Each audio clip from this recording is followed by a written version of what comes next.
स्वागत है आपका ज्योतिष संवाद पे रोहित शुक्ला के साथ में जय शंकर की।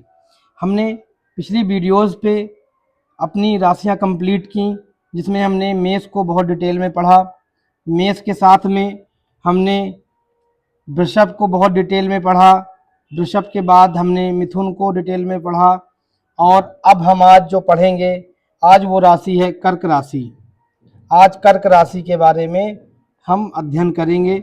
जैसे हमने अन्य राशियों के बारे में डिटेल से अध्ययन किया है, वैसे ही एकदम नए आयाम से, नए रिसर्च की भांति कर्क राशि का अध्ययन हम लोग करेंगे। तो जिसकी हम देखेंगे कि कर्क राशि का स्वामी चंद्र होते हैं, ठीक है। और कर्क राशि के जो सिंबल है वो होते हैं केकड़ा। और हमने देखा था कि वृषभ राशि एवं मिथुन राशि में मेष राशि से जो एनर्जी शुरू हुई, उसने पहले अपने अस्तित्व का निर्माण किया, आई एम। देन उसने अपने अस्तित्व को आगे बढ़ाने के लिए जो चीजें संवर्धित की, जो चीजें संचित की, उसके लिए उसने कहा आई हैव। एनर्जी ने अपने पास एकत्रित किया, संचारित किया, संवर्धित किया, सुरक्षित किया अपने अस्तित्व को। पत्ती से पेड़ बनने के लिए जिन जिन चीजों की आवश्यकता होती है, उसमें उसने ये सारी चीजें संवर्धित की। उसके बाद जब सारी चीजें संवर्धित हो गई, उसका अस्तित्व स्थापित हो गया, स्थिर हो गया। यहाँ पे चर चलायमान था, चर था, यहाँ पे स्थिर हो गया। स्थिर के बाद उसने अपना डुअलिटी की स्वभाव लाकर, डुअलिटी का स्वभाव लाके मिथुन राशि को बनाया। और एनर्जी ने कहा आई थिंक, अब मुझे सूचना और सोच चाहिए, सूचना और संचार। तो सूचना और संचार, ये तीनों में देखिए जो एनर्जी थी वह स्व केंद्रित थी। स्व केंद्रित का मतलब हुआ कि अपने आप में केंद्रित रहना। मुझे अपना अस्तित्व 0 से 1 तक पहुंचाना है। मुझे अपने अस्तित्व जो मैंने बनाया है उसको आगे बढ़ाने के लिए चीजें चाहिए, लग्जरी चाहिए, सामान चाहिए, उसको मैं एकत्र करूंगी। खुशी चाहिए, सौंदर्य चाहिए, आई हैव से मैं करूंगा, एनर्जी ने कहा। फिर इसके बाद उसने कहा कि अब मुझे संचार और सूचना चाहिए, ताकि मैं अपनी सूचनाओं को एकत्रित करके संचार और संवाद स्थापित कर सकूं। जिसके लिए अब एनर्जी यहां से स्व की भावना में थी, स्व केंद्रित थी। अब स्व केंद्रित होने के साथ साथ एनर्जी पहली बार भचक्र की पहली जल राशि है कर्क राशि, पहली जल राशि में प्रवेश कर रही है, पहली जल राशि में प्रवेश कर रही है, ठीक है। और अब यहां से स्व की भावना से एनर्जी सामूहिक चेतना की ओर बढ़ रही है, सामूहिक चेतना की ओर बढ़ रही है। सामूहिक चेतना की ओर क्यों बढ़ रही है? क्योंकि जो कर्क राशि का है वो है आई फील। थिंक करने के बाद जब कोई भी चीज आप सोचेंगे तो सोचने के बाद आपको महसूस जरूर होगा कुछ ना कुछ। अच्छा सोचेंगे अच्छा महसूस होगा, बुरा सोचेंगे बुरा महसूस होगा। तो एनर्जी अब इस आयाम की ओर बढ़ रही है जहां वो महसूस कर सके, जहां उसको प्राप्त हो सके भावना, जहां उसको प्राप्त हो सके मातृत्व, जहां उसको प्राप्त हो सके सुरक्षा। भावना, मातृत्व और सुरक्षा की भावना को महसूस करना चाह रही है एनर्जी। कर्क राशि में जैसे ही आती है, कर्क राशि आपकी चौथे नंबर की राशि है। तो कर्क राशि का बेसिक ये है। फिर इसके बाद उसका जो सिंबल है, सिंबल क्या कहता है, सिंबल के बारे में जान लीजिए कि सिंबल है उसका केकड़ा। और केकड़ा जो होता है उसके 2 गुण होते हैं। पहला गुण तो ये होता है कि वो कभी भी रेखीय गति या सीधी गति में नहीं चलता, यानी वो सीधी गति में आगे नहीं बढ़ता। वो या तो जिगजैग जिगजैग आगे बढ़ेगा या तो पीछे की ओर चलेगा। तो इसी प्रकार जो कर्क राशि के लोग होंगे, जो कर्क राशि के लोग होंगे, वो अपनी भावनाओं को किसी वस्तु, स्थान, व्यक्ति में केंद्रित करके इनडायरेक्ट तौर पर उनका मन काम करेगा। उनकी जो भावनाएं होंगी वो अधिकतर व्यक्ति, वस्तु, स्थान पे केंद्रित रहेंगी और व्यक्ति, वस्तु, स्थान के द्वारा ही डायरेक्शन मिलेगा उनकी भावनाओं को। यानी कर्क राशि की भावनाएं इनडायरेक्ट होती हैं, किसी न किसी माध्यम से आती हैं, डायरेक्ट नहीं आती हैं। अब दूसरा कर्क राशि का जो सिंबल है केकड़ा से दूसरा गुण क्या निकलता है, दूसरा गुण यह निकलता है कि कर्क राशि का जो केकड़ा है, केकड़ा बाहर से बहुत सख्त, बाहर से सख्त और अंदर से कोमल, अंदर से कोमल होता है केकड़ा। तो जिसके चलते कर्क राशि के जो व्यक्ति होते हैं, वो कर्क राशि के जो व्यक्ति होते हैं उनमें ये चीज देखने को मिलती है कि वो इंट्रोवर्ट हो जाते हैं। इंट्रोवर्ट का मतलब होता है अंतर्मुखी। अंतर्मुखी का तात्पर्य है कि अपनी भावनाएं ज्यादा किसी से शेयर ना करना। क्यों ऐसा होता है? क्योंकि कर्क राशि के लोग बाहर से देखने में सख्त लेकिन अंदर से कोमल होते हैं। उनको ये लगता है कि जो उनकी अंदर की भावनाएं हैं, अंदर की भावना को कहीं कोई तोड़ ना दे, इसलिए वो अपनी ज्यादा भावनाएं व्यक्त नहीं कर पाते। वो अपनी एक्सप्रेशन को इंट्रोवर्ट अंतर्मुखी होके ही अपने अंदर रखना ज्यादा सुरक्षित मानते हैं, इस केकड़े के नेचर की वजह से। ठीक है, यहां तक आई थिंक आप सबको क्लियर हो गया होगा। अब हम आगे बढ़ेंगे। आपको पता है केकड़े की प्रकृति होती है कि केकड़ा के शरीर में बहुत सारे पैर होते हैं, मल्टीपल फीट होते हैं, मल्टीपल फीट। ठीक है, तो मल्टीपल फीट का मतलब होता है बहुपाद। बहुपाद राशि है ये कर्क राशि, क्योंकि केकड़ा के मल्टीपल फीट है। इसलिए क्या होता है कि कर्क राशि के लोग अगर किसी विचार को या किसी भावना को, किसी विचार को, किसी भाव को पकड़ लिया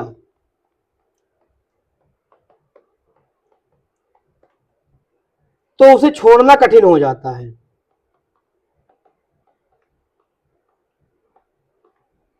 ये बहुपाद की वजह से कर्क राशि के लोगों में ये एक जो है स्वभाव निहित रहता है, जिसके चलते कर्क राशि वाले लोग एक भावना में ज्यादा देर तक पकड़ के बैठे रहते हैं। अब आप देखेंगे कि कर्क राशि के रंग जो होता है, कर्क राशि का रंग, कर्क राशि का रंग होता है हल्का लाल या गुलाबी। ठीक, कर्क राशि का जो रंग है वो हल्का लाल या गुलाबी होता है। कर्क राशि का जो अंग निहित किए गए हैं ज्योतिष में, वो बताए गए हैं हृदय। ठीक है, हृदय, छाती कह लीजिए आप। ठीक है, इसको आप जो है जो मदर मिल्क होता है, ठीक है, मदर मिल्क, ये भी कर्क राशि के अंतर्गत आएगा। ठीक है, एंड जो हार्ट बीट है ये भी कर्क राशि के अंतर्गत आती है। ठीक है, एंड जो स्तनपान की प्रक्रिया है और फीमेल्स ऑर्गन है वो भी कर्क राशि के अंतर्गत आएगा। अब ये चीजें हमने देख ली। अब इन चीजों को देखने के बाद हम आगे बढ़ेंगे। हमने जैसे पहले आपको बताया कि कर्क राशि जल तत्व राशि है, कर्क राशि जल तत्व राशि है, जल तत्व राशि है। क्यों? क्योंकि हमने पढ़ा था कि जो 4, 8, 12 राशि है उसमें जल तत्व की राशियां होती हैं और जल तत्व की पहली राशि कर्क राशि होती है। तो जल तत्व की राशि है, जल तत्व की राशि होने की वजह से जो आपकी नदी हैं, तालाब हैं, मीठे एवं स्वच्छ पानी के स्रोत हैं, उपयोग हेतु पानी के स्रोत हैं, वो सभी कर्क राशि में आएंगे। और दूसरा कॉन्सेप्ट इसमें हम ये देखेंगे कि जल तत्व की होने की वजह से क्या होता है, आपने देखा होगा कि पानी में नमक घुल जाता है। ठीक, पानी में नमक घुल जाता है। तो जिस प्रकार पानी में नमक घुलनशील हो जाता है और घुलनशील होके निगेटिविटी को सोखने के लिए तैयार हो जाता है। आपने बहुत सारे कल्चर में देखा होगा कि पानी मिले, नमक मिले पानी को मुंह धो, पैर धोइए, स्नान कीजिए तो निगेटिविटी कम हो जाती है, खत्म हो जाती है। ऐसा क्यों होता है? ऐसा हम दो आयाम से देखेंगे। एक हम देखेंगे विज्ञान का और दूसरा हम देखेंगे ज्योतिष का। तो ज्योतिष का है कि चंद्र पानी है और नमक या खनिज जो होते हैं, नमक एक खनिज है तो वो शनि है, और जो निगेटिविटी होती है वो राहु होती है। तो ब्रह्मांड का एक नियम है कि चंद्रमा और शनि मिलकर जब एक विलयन बनाते हैं या एक लिक्विड बनाते हैं, ठीक है, या एक ऐसी एनर्जी बनाते हैं, तो उसमें होता क्या है कि उसमें राहु की जो एनर्जी है, राहु की जो सत्ता है, नेगेटिव एनर्जी, वो पूरी सोख हो जाती है, यानी पूरा सोख अवशोषित हो जाती है। ठीक, तो इसलिए ये कॉन्सेप्ट है कि नमक का पानी में घोलकर पैर धुलने से या स्नान करने से या नमक का पानी में मिलाकर पोंछा लगाने से निगेटिविटी खत्म होती है, पॉजिटिविटी बढ़ती है। अब साइंस इस पे ये कहता है कि जो पानी है और ये नमक है, ये दोनों जब मिलते हैं तो निगेटिव आयन बनाते हैं, निगेटिव आयन बनाते हैं। और ये निगेटिव आयन क्या करता है, रेडिएशंस जो होते हैं बॉडी में, रेडिएशंस का मतलब बॉडी में या एटमॉस्फेयर में, ठीक है, बॉडी में हो या एटमॉस्फेयर में हो, तो जो ये रेडिएशंस होते हैं, इन रेडिएशंस को काट देता है। यानी ब्रह्मांड में कुछ ऐसे पार्टिकल पाए जाते हैं, ब्रह्मांड में कुछ ऐसे पार्टिकल पाए जाते हैं जो तनाव उत्पन्न करते हैं बॉडी में और एटमॉस्फेयर में। तो जो निगेटिव आयन होते हैं, इन तनाव बनाने वाले पार्टिकल्स को तोड़ देते हैं, विज्ञान ये कहता है। उसी को हम निगेटिविटी बोलते हैं, जो तनाव हमारी बॉडी में क्रिएट होता है। जैसे कि मोबाइल चलाने से, मोबाइल की अधिकता से, टेक्नोलॉजी की अधिकता से सिर में दर्द होता है, नेगेटिव फील होता है, वो रेडिएशन का प्रभाव होता है, उसी को हम नेगेटिव पावर बोलते हैं और नेगेटिव एनर्जी बोलते हैं। तो आपने देखा कि किस प्रकार पानी और नमक मिलकर निगेटिव को सोख कर रहा है। तो यहां पर एक फार्मूला ये आ जाता है कि जो जातक कर्क लग्न वाले, कर्क राशि वाले होते हैं, कर्क राशि वाले, उनको नमक का सेवन कम करना चाहिए, नमक का सेवन कम करना चाहिए। क्योंकि अगर नमक का सेवन अधिक करेंगे, क्योंकि कर्क राशि या कर्क लग्न दोनों जातक के जल तत्व राशि रूल कर रही है, उनके बॉडी को जल तत्व राशि रूल कर रही है, और जल तत्व में जब नमक मिल जाएगा तो ऐसी पावर बन जाएगी जो निगेटिविटी को सोख करेगी, जो निगेटिविटी को सोख करेगी। अब जब निगेटिविटी को सोख कर लेगी तो क्या होगा, व्यक्ति दूसरे की निगेटिविटी को खत्म कर देगा, दूसरे की निगेटिविटी खत्म हो जाएगी और वो आपके ऊपर सोख होके हावी हो जाएगी। अगर व्यक्ति सही साधक और सही वो नहीं है तो वो क्या होगा कि दूसरे की निगेटिव से खुद दिक्कत में आ जाएगा, अगर वो नमक का सेवन ज्यादा करता रहेगा कर्क राशि या कर्क लग्न वाले व्यक्ति को। तो इसीलिए सलाह देनी चाहिए कर्क राशि और कर्क लग्न वाले को कि नमक का सेवन अधिकता में न करे, सामान्य जो सेवन होता है बस उतना ही रखे। तो आई थिंक आपको ये कॉन्सेप्ट भी समझ में आ गया होगा। अब हम आगे बढ़ते हैं, क्योंकि कर्क राशि जो होती है, कर्क राशि जो होती है भावनाओं की होती है।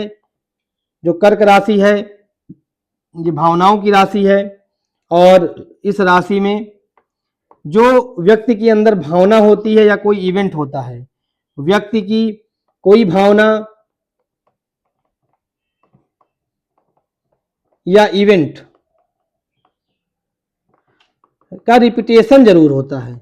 इस राशि के लोगों में देखा गया है कि ऐसे लोगों में रिपीटेशन जरूर होता है, रिपीटेशन जरूर होता है, किसी भावना का जो घूम घूम के दोबारा आ जाए, या किसी इवेंट का जो घूम घूम के परेशान करे आके, उसकी भावनाओं को आहत करे आके। ठीक, तो ये रिपीटेशंस की चीजें भी कर्क राशि में देखी गई हैं। रिपीटेशंस के साथ साथ में एक फार्मूला है, आप उसको नोट डाउन कर सकते हैं कि कर्क राशि हो, कर्क लग्न हो, कर्क लग्न के साथ में चंद्रमा अष्टम भाव में बैठ जाए, चंद्रमा अष्टम भाव में बैठ जाए तो व्यक्ति को क्या होता है, पैतृक संपत्ति के लिए संघर्ष, पैतृक संपत्ति के लिए संघर्ष करना पड़ता है। ये नोट डाउन कर लीजिए। कर्क लगन प्लस चंद्रमा 8वें चला जाए तो पैतृक संपत्ति के लिए संघर्ष करना पड़ेगा। लेकिन इसकी एक एडवांटेज चीज ये है, एडवांटेज चीज क्या है कि व्यक्ति अपने माता के प्रति समर्पित रहता है, माता के प्रति समर्पण। ठीक, ये एक कॉन्सेप्ट याद कर लीजिएगा। दूसरा, अगर कर्क राशि यानी 4 नंबर राशि 10वें भाव में पड़ रही है, कर्क राशि 10वें भाव में पड़ रही है, तो कर्क राशि 10वें भाव में कब पड़ेगी? आप सबको पता होगा, कर्क राशि 10th में पड़ रही है, तो 10th में कब पड़ेगी? जब तुला लगन होगी। तुला लगन के लिए 4 नंबर की राशि 10वें भाव में आएगी। तो इस पे अगर चंद्रमा दूषित नहीं है सॉरी, चंद्रमा दूषित नहीं है और गुरु की कहीं ना कहीं से 10वें भाव पे दृष्टि आ रही है, या गुरु का कहीं ना कहीं से लिंक बन रहा है 10वें भाव पे, तो व्यक्ति पब्लिक सेक्टर पे पब्लिक रिलेशन के कार्यों में बहुत अच्छा करता है, पब्लिक रिलेशन के कार्य में बहुत अच्छा करता है। अगर कोई ऐसा व्यक्ति है जो तुला लग्न का है और 10th हाउस में कर्क राशि है और उसकी कर्क राशि डिस्टर्ब हो रही है, यानी कि उसके कार्य क्षेत्र में उसको प्रगति नहीं मिल रही है, तो उसको ऐसी जगहों पे जाके उपकार करने चाहिए, खुशियां बांटनी चाहिए, दान धर्म करना चाहिए जो पब्लिक रिलेशन से जुड़े हों, जैसे अनाथालय, अनाथालय के साथ में हॉस्पिटल, इनमें जाके जो दान करेगा उसके कर्म क्षेत्र में तुला लग्न वाले के लिए तुरंत सही होगा। ठीक है, तो पब्लिक रिलेशन के कार्य करता है अगर जो है तुला लग्न वाला, अगर 10वां भाव अच्छी स्थिति में तो है और जनता का बहुत प्यार पाता है, जनता का प्यार उसको प्राप्त होता है। नर्सिंग एंड जो होटल वगैरह वाले बिजनेस है उसमें वो बहुत अच्छा कर सकता है, ये भी लिख लीजिएगा।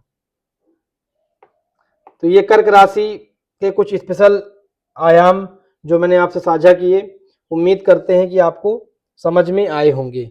अब हम आगे देखते हैं कि जो कर्क राशि का, क्योंकि कर्क राशि भावना की राशि है, कर्क राशि भावना की राशि है, तो कर्क राशि की सीधी सीधी प्यूरिफिकेशन कैसे होगी, प्यूरिफाई कैसे होगा? प्यूरिफाई करने के लिए सिर्फ एक है कि अगर व्यक्ति स्व पे रहेगा, ठीक है, तो दुखी भावनाएं उसको दुखी करेंगी। किनसे दुखी रहेगा? भावनाओं से। ठीक, क्यों? क्योंकि मेष वृषभ मिथुन के बाद पहली सामूहिक चेतना की उन एनर्जी वाली राशि है, तो इसको प्यूरिफिकेशन के लिए क्या करना पड़ेगा? स्व से निकल के वैश्विक स्तर पर काम करना पड़ेगा।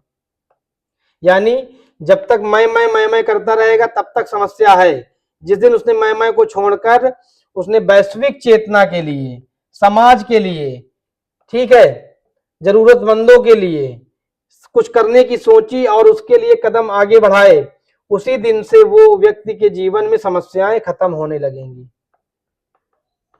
कर्क राशि वालों की भावनाओं की प्यूरिफिकेशन कुछ इस प्रकार से होगी। उसके लिए व्यक्ति को क्या करना पड़ेगा? वैश्विक स्तर पर अपने दुखों को छोड़कर वैश्विक स्तर पे कार्य करना पड़ेगा। परोपकार का आदि जो वॉलंटियर्स होते हैं, जैसे ही वो काम शुरू करेगा तो उसके जीवन से सारे दुख खत्म हो जाएंगे। जब वैश्विक स्तर पे दुख खत्म करने के लिए निकल पड़ेगा, वैश्विक स्तर पे काम करने के लिए निकल पड़ेगा, तो स्व के दुख भी अपने आप इंस्टॉल हो जाएंगे, जो भी दुख होंगे सब अनइंस्टॉल हो जाएंगे। तो ऐसे व्यक्ति को व्यक्तिगत प्रेम को वैश्विक प्रेम में बदलना चाहिए, क्योंकि ऐसा व्यक्ति जो होता है वो अपने प्रेम को अपने हिसाब से चलाने का प्रयास भी करता है। जिसको वो पसंद करता है, कर्क राशि का व्यक्ति जिसको पसंद करता है, जिसको पसंद करता है उसको अपने हिसाब से चलाना चाहता है, अपने हिसाब से। कर्क राशि या कर्क लग्न वाले के अंदर ये चीज पाई जाती है, डोमिनेटिंग नेचर के होते हैं, डोमिनेटिंग नेचर के हो जाते हैं प्रेम में। उसका रीजन ये होता है, उसका रीजन ये नहीं कि ये बुरे होते हैं, उसका रीजन ये होता है कि इनको ये लगता है कि अगर कोई मेरे हिसाब से नहीं चल रहा है तो वो मुझे छोड़ के दूर हो जाएगा, या मुझसे मेरे हिसाब से नहीं चलेगा तो भटक जाएगा, या मेरे हिसाब से नहीं चलेगा तो मेरी भावनाओं को आहत कर देगा। ऐसी इनको फीलिंग्स, एक इनसिक्योरिटी की फीलिंग्स होती है। जैसे हमने केकड़े के बॉडी स्ट्रक्चर के रूप में देखा, बाहर से सख्त अंदर से मुलायम वाले पे।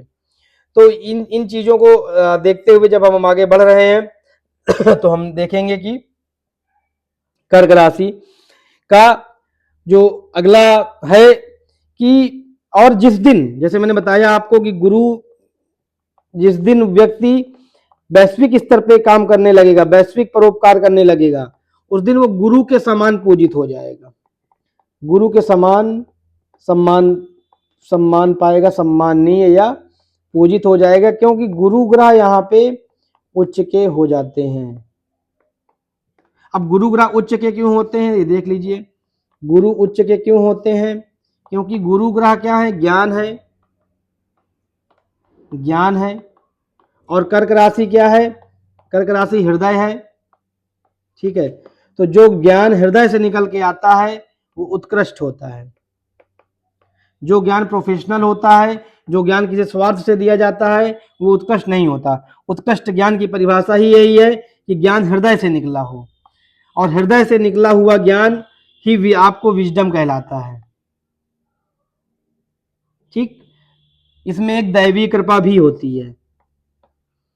और जब हार्ट ही पूरा का पूरा कर्क राशि के पास है तो गुरु का ज्ञान हृदय में ही फलित होगा, इसलिए कर्क राशि में गुरु उच्च के हो जाते हैं। अब यहाँ पे मंगल नीच के हो जाते हैं, तो मंगल के लिए भी देख लीजिए, मंगल नीच के क्यों हो जाते हैं? मंगल यहाँ पे नीच के क्यों हो जाते हैं? मंगल नीच के हो जाते हैं, उसका भी एक विशेष कारण है। मंगल क्या है? मंगल एक योद्धा है, मंगल अग्नि है, मंगल पराक्रम है, ठीक है, मंगल ऊर्जा है। और कर्क राशि क्या है? कर्क राशि भावना है, कर्क राशि जल है, कर्क राशि प्रेम है, और कर्क राशि आपका घर भी है। तो जब एक योद्धा भावनाओं में बह जाएगा तो युद्ध नहीं कर पाएगा। एक मातृत्व वाली भावना उसके अंदर पैदा हो जाएगी तो घर नहीं छोड़ पाएगा। और जब घर, और एक योद्धा घर के अंदर, क्योंकि कर्क राशि घर भी है, तो एक योद्धा घर के अंदर तलवार नहीं चला सकता है, अपना योद्धा अपना पराक्रम नहीं दिखा सकता है, ठीक। जो उसकी अग्नि है वो जल राशि में आके शांत हो जाएगी, जिसके चलते क्या होता है? मंगल यहाँ पर नीच का हो जाता है। मंगल नीच का मतलब कि मंगल यहाँ पे, मंगल की सारी ताकतें यहाँ पे क्षीण हो जाती हैं, ठीक है। तो या इस कारण से यहाँ पे मंगल नीच का और गुरुदेव उच्च के होते हैं। अब हम आगे देखेंगे कि कोई भी ग्रह, जैसे हमने पिछली मिथुन राशि में देखा था कि कोई भी ग्रह 0 से लेके 3.2 डिग्री के बीच में मिथुन राशि में था, तो उसका एक रोग देखा था हमने। तो यहाँ पे भी हम देखेंगे, तो जब ऐसा कोई ग्रह होगा जो कर्क राशि में पड़ा होगा और इस डिग्री के बीच में होगा, तो व्यक्ति को कफ जनित समस्याएं दे देगा। लेकिन उसका क्या होगा? पॉजिटिव क्या होगा कि व्यक्ति माता से अधिक प्रेम करेगा, व्यक्ति भावुक होगा, और व्यक्ति की भावनाएं प्योर होंगी। ये इसका पॉजिटिविटी हो जाएगी, ठीक है। तो हमने यहाँ पे ये चीजें देखी। अब हम देखेंगे कि जो कर्क राशि है, कर्क राशि है, जो कर्क राशि, वो पूरे की पूरे जो शरीर में जल तत्व है, शरीर में जल तत्व, जल या तरल, ठीक है, इसको हम फ्लूइड भी कह सकते हैं, ठीक है, फ्लूइड, इसको रूल करती है कर्क राशि, क्योंकि चंद्रमा है इसके स्वामी, ठीक है। तो ऐसे में अगर व्यक्ति का कर्क राशि डिस्टर्ब हुई, तो जो व्यक्ति की कर्क राशि डिस्टर्ब होगी तो व्यक्ति के अंदर पाचन और एसिडिटी, ये दो प्रॉब्लम अगर कर्क राशि डिस्टर्ब है तो ये चीज देखने को मिल जाएगी। क्योंकि पाचन का संबंध पित्त से है जो कि एक तरल है, और एसिडिटी का संबंध एसिड से है जो कि एक तरल है। ठीक है, तो इसको भी आप लोग अपनी जानकारी के लिए नोट कर लीजिएगा। अब हम आगे बढ़ते हैं। अच्छा, अगर किसी का भी चंद्रमा शनि के साथ बैठ जाए, ठीक है, शनि के साथ बैठ जाए, शनि के साथ बैठ जाए या राहु के साथ बैठ जाए, तो व्यक्ति जब तक स्व की भावना नहीं छोड़ेगा तब तक मानसिक घुटन से परेशान रहेगा, तब तक मानसिक घुटन से परेशान रहेगा। जब तक स्व की भावना नहीं छोड़ेगा, तब तक स्व की भावना नहीं छोड़ेगा, तब तक मानसिक घुटन से परेशान रहेगा, मानसिक घुटन से परेशान रहेगा। ठीक है, क्यों? हमने बताया था आपको कि दो चीजें हैं कि जो कर्क राशि का प्यूरिफिकेशन है वो स्व की भावना से छोड़ के परोपकार और वैश्विक भावना को पकड़ना, दूसरा नमक और पानी वाला कॉन्सेप्ट। ठीक, जिसके चलते अगर शनि राहु के साथ में चंद्र की युति बन गई तो व्यक्ति जब तक स्व की भावना नहीं छोड़ेगा, ठीक है, तब तक उसको अनचाही निगेटिविटी शोक होती रहेंगी, जिसके चलते वो मानसिक घुटन से जूझता रहेगा। ये भी आप ध्यान रखिएगा कर्क राशि के विशेष सूत्रों में। अब कुछ फैक्ट्स नोट डाउन किए जाते हैं, तो फैक्ट्स नोट डाउन कर लीजिए। फैक्ट्स में आप लिखिए, जैसे कि हम हर राशि का फैक्ट्स में हर राशि के कारक देखते हैं, और कारक में देखते हैं कि राशि का वास्तु यानी स्थान या उत्पाद। ठीक है, तो उसमें जो हो जाएंगे जल किनारे क्षेत्र, जल किनारे क्षेत्र यानी जल की जलीय तट, ठीक है, जिसमें नदी के तट, सरोवर के तट, नहर, तालाब सब कुछ आ जाएगा, जहां पे रेत होती है। ठीक है, जहां रेत हो, ठीक, यहाँ पे समुद्र नहीं आएगा। ठीक है, समुद्र नहीं आएगा, ठीक, क्योंकि समुद्र का जल खारा होता है। समुद्र शुक्र है समुचित, जिसमें पानी चंद्रमा है, और जो समुद्र में खनिज होते हैं वो शनि है। ठीक है, तो शुक्र चंद्रमा शनि का वहां पे तीनों का मेल होता है समुद्र में। तो यहाँ पे जल किनारे क्षेत्र, स्थान और उत्पाद में लिखिए जल किनारे क्षेत्र जहां पे रेत होती है। मीठे जल स्रोत जितने भी हैं, मीठे जल स्रोत का मतलब हैंड पाइप, कुआं, तालाब, पोखर आदि आदि मीठे स्रोत। ठीक है, जल के मीठे स्रोत। उसके साथ साथ लिखिए आप जल के मीठे स्रोत के बाद में जो आपके होते हैं जलीय वनस्पति यानी मैंग्रोव वगैरह, ये भी कर्क राशि में आएंगी। आपकी जो पानी टंकी होती है, ठीक है, क्योंकि आपको पता है कि आपके चौथा भाव घर भी होता है, तो इसलिए कर्क राशि में जो लॉज हो जाएगा। ठीक है, लॉज यानी गेस्ट हाउस। ठीक, घर में जो वॉश बेसिन होती है, ठीक है, दूध डेयरी, मिल्क डेयरी,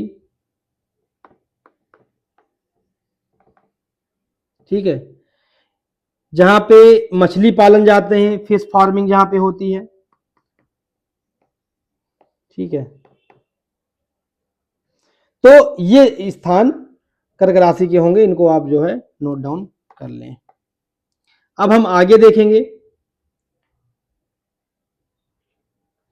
नक्षत्रों का क्रम। कर्क राशि के प्रमुख कर्क राशि में प्रमुख 3 नक्षत्र होते हैं। 3 नक्षत्रों में कर्क राशि के प्रमुख 3 नक्षत्र होते हैं। कर्क राशि में 3 नक्षत्र होंगे, लिख लीजिए। ठीक है,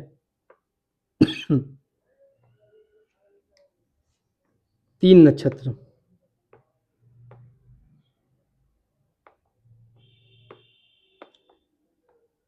कर्क राशि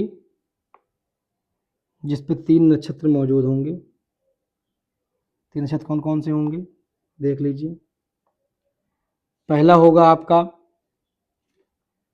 पुनर्वसु, 3 चरण मिथुन राशि में हो गए थे, तो पुनर्वसु का चौथा चरण जिसपे हमारे श्री राम भगवान का जन्म हुआ, चौथा चरण।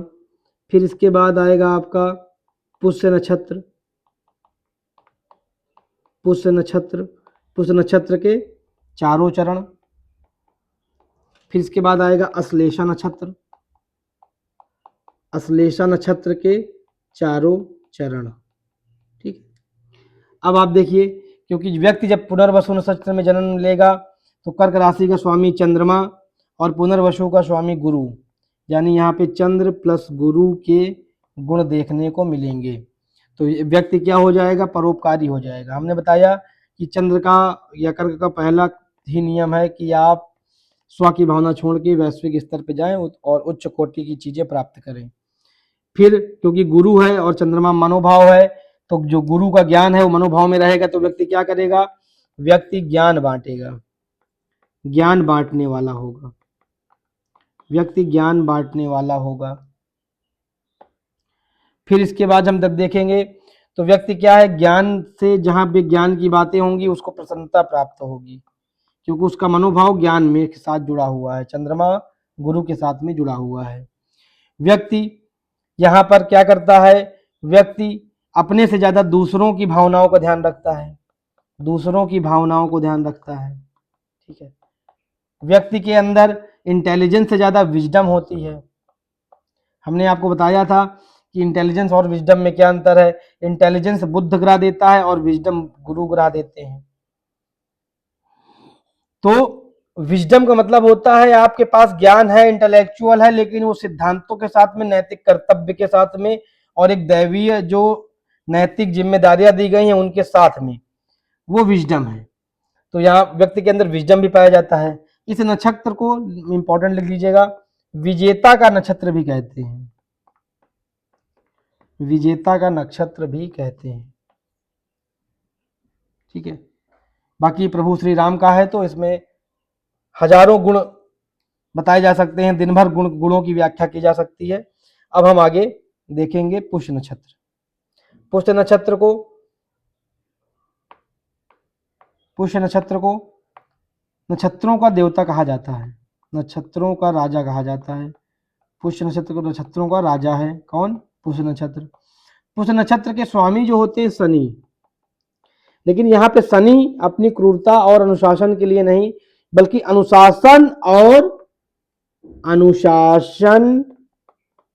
के साथ में पोषण देने वाली नक्षत्र है, ये पालन करने वाला है।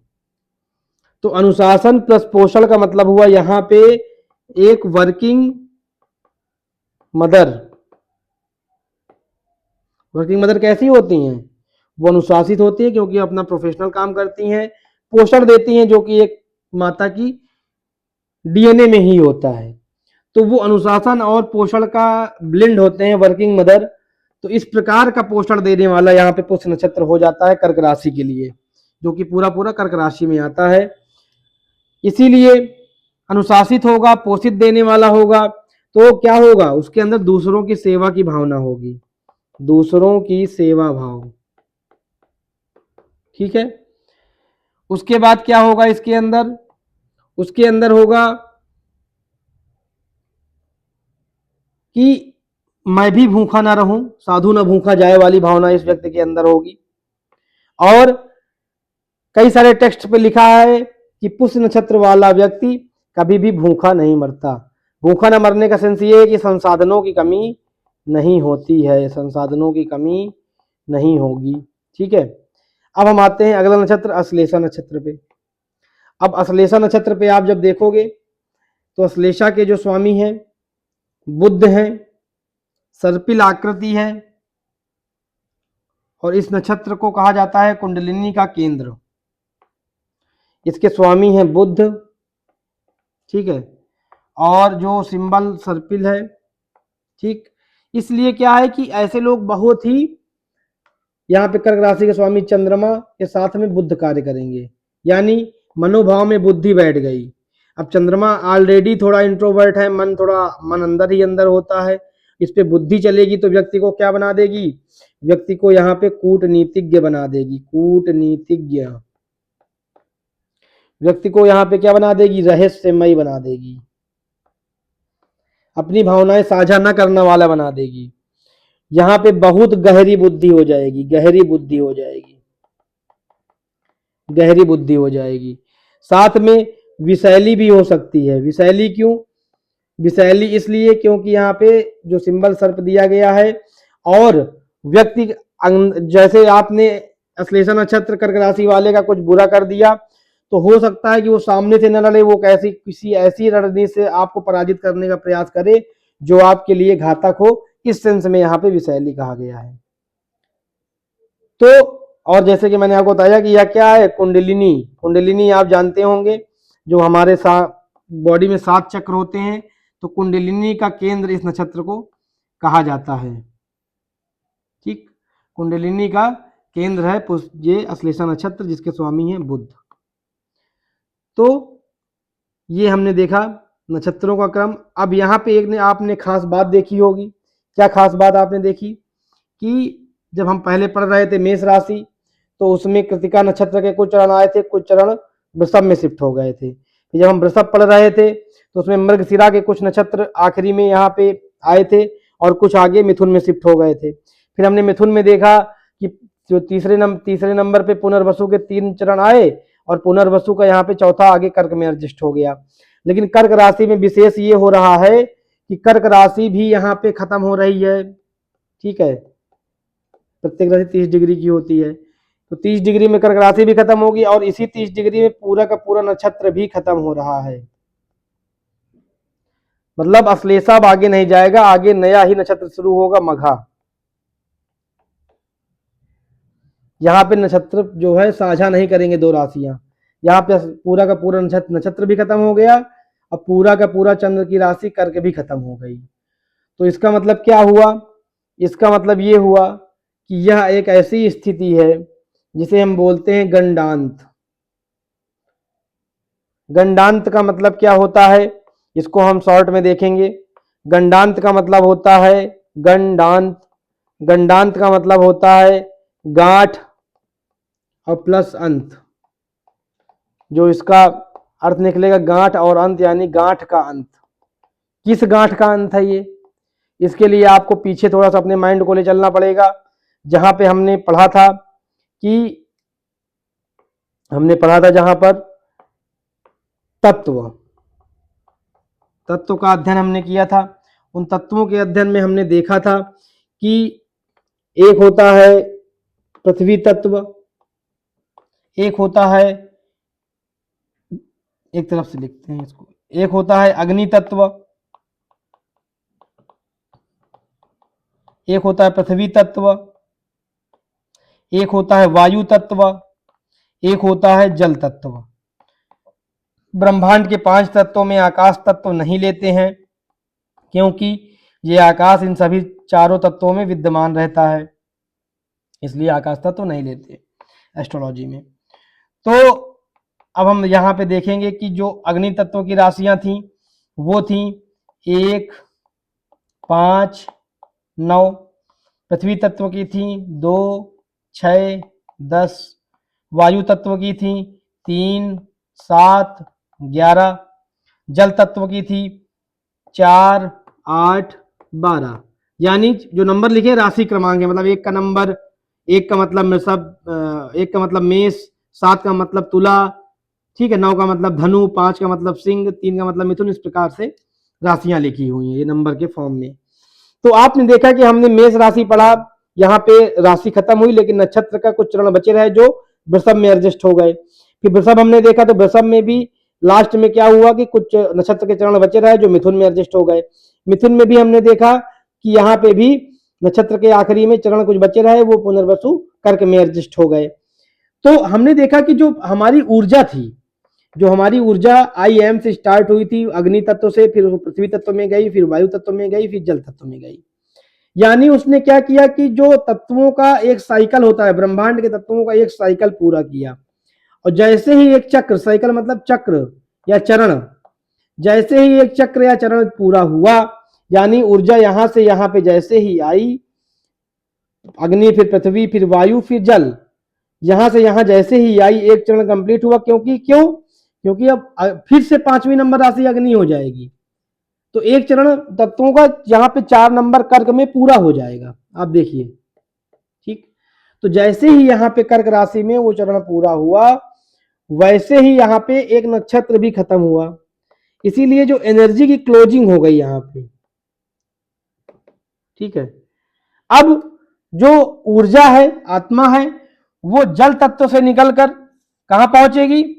वो अग्नि में पहुंचेगी। यानी अश्लेषा नक्षत्र के अंतिम चरण में जो कर्क राशि का भी अंत हो रहा है, यहां जल राशि समाप्त हो रही है, जल समाप्त हो रहा है और अग्नि की शुरुआत हो रही है। आप देखेंगे ना कि जल के बाद कौन सा आएगा? 4 नंबर के बाद फिर से 4 नंबर के बाद फिर से 5 नंबर अग्नि तत्व आ जाएगा।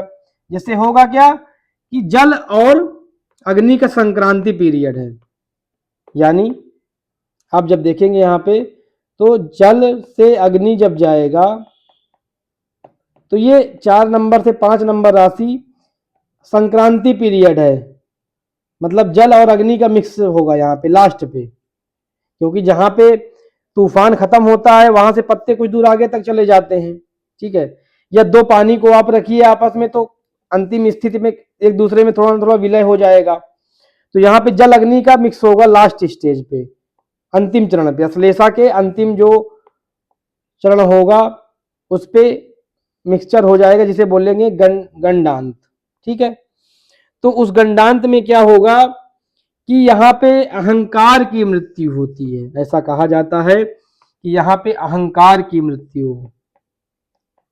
अहंकार की मृत्यु क्यों?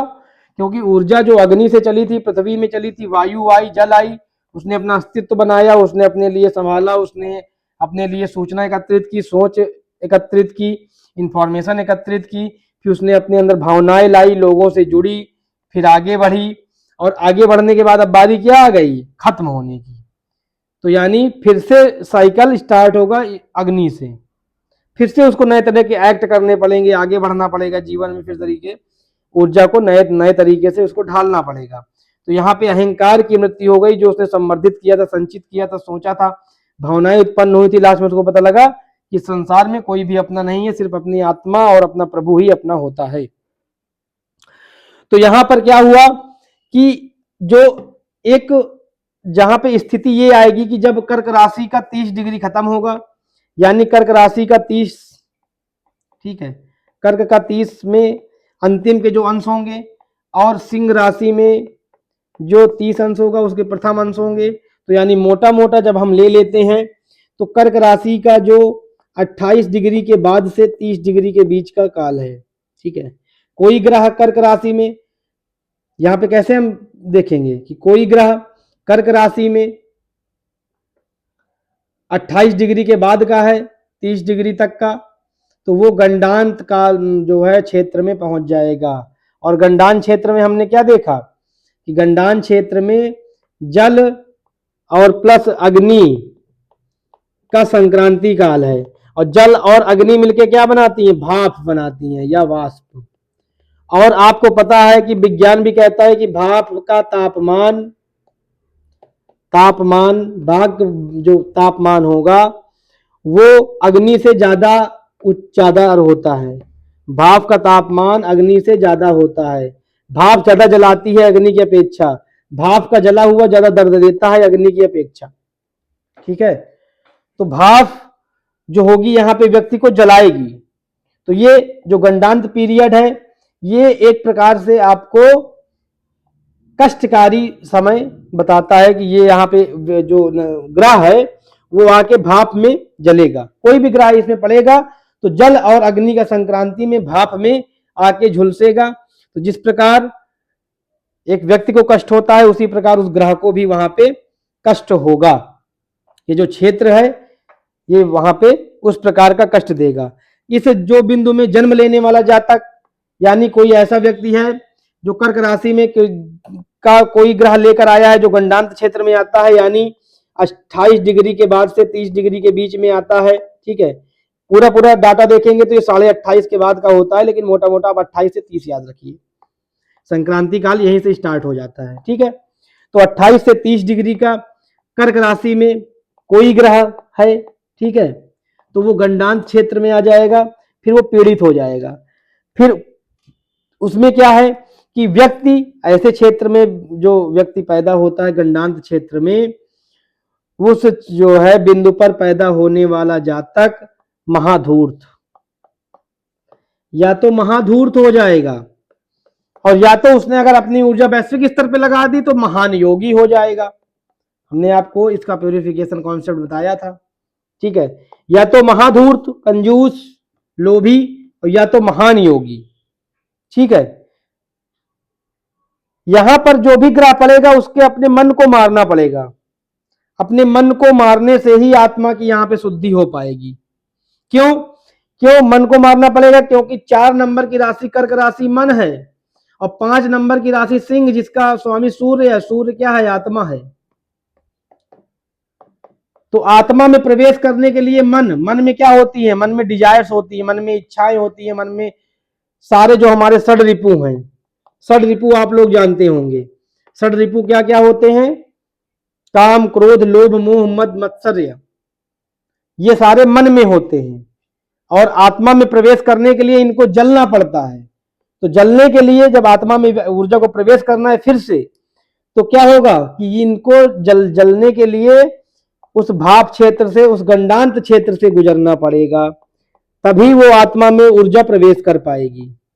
ऊर्जा का आत्मा में प्रवेश तभी हो पाएगा। कब हो पाएगा? जब मन के सारे दोष, मन के दोष खत्म हो जाएं। इसलिए जब मन के कोई भी दोष खत्म करने के लिए कष्ट तो होता ही है, तो इसलिए ये जो है कष्टकारी पीरियड कहा गया है। और इसका उपाय जो है, गंडांत क्षेत्र में किसी का भी कोई ग्रह हो तो उस ग्रह का उपाय क्या है कि उस ग्रह से संबंधित, उस भाव से संबंधित जहां पे कर्क राशि पड़ी हो, चीजों को क्या कर लो, आपको सीखना पड़ेगा। धीरे धीरे सीख लेंगे।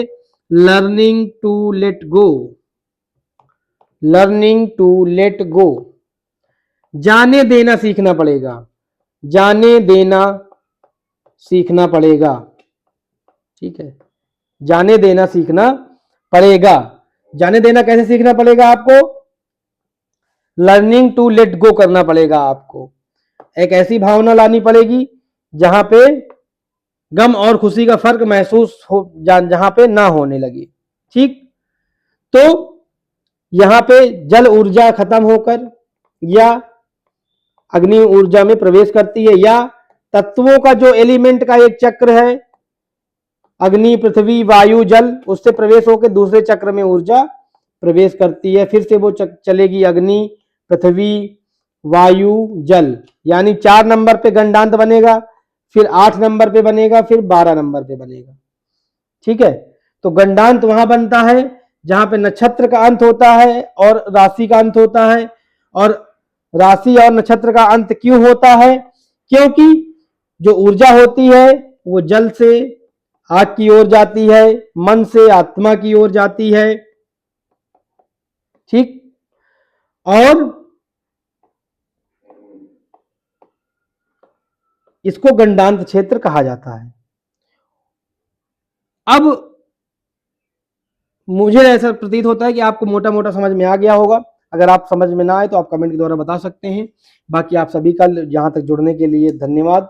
हमारा जो कोर्स चल रहा है वैदिक ज्योतिष की क्लासेस, उसका ये 5वां क्लास है, और ऐसे ही आप लोग पढ़ते रहिए, अपनी नोट्स तैयार करते रहिए। मिलते हैं नेक्स्ट वीडियो पे नेक्स्ट टॉपिक के साथ में। सिंह राशि, गंडांत का अंत होगा, आत्मा की शुरुआत होगी, ऊर्जा आत्मा में प्रवेश करेगी। उसकी एक नई थ्योरी, नई परिदृश्य के साथ आपके सामने रखने का प्रयास करूंगा। तब तक के लिए आप सबको जुड़ने के लिए बहुत बहुत धन्यवाद। जय शंकर।